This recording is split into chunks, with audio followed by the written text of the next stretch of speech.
American নাগরিক এনায়েত করিম ওরফে মাসুদ করিমের কথা মনে আছে?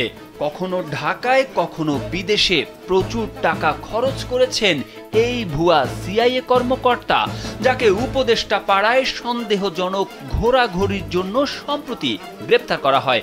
সরকার উৎখাতের বিশেষ মিশন নিয়ে উপদেষ্টা পাড়ায় ঘোরাঘুরি করছিলেন তিনি। সঙ্গে ছিল পুলিশের একজন এসকর্ট। তদন্ত করে দেখা হচ্ছে তিনি কিভাবে এই এসকর্ট জোগাড় করলেন।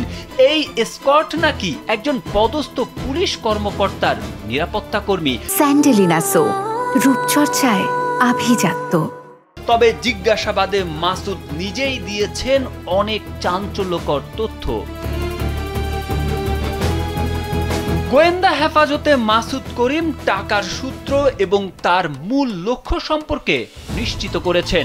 স্পষ্ট করে বলেছেন তার এবারের উদ্দেশ্য ছিল ইউনূস সরকারের পতন ঘটানো। এ কারণে তিনি কয়েকজন নেতার সঙ্গে সাক্ষাৎ করেছেন।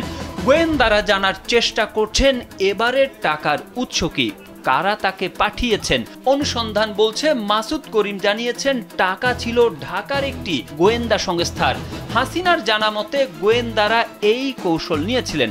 অনেক রাজনীতিক এই ফাঁদে পা দেন কিছু আর্থিক সুবিধার জন্য।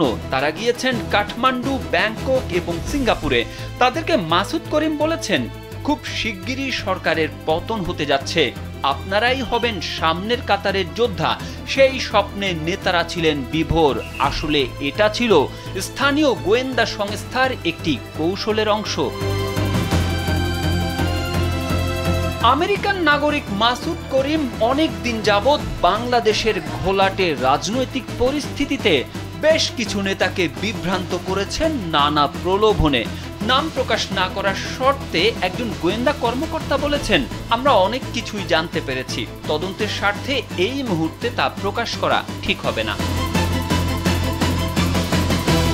তারেক আহমেদ, কালবেলা।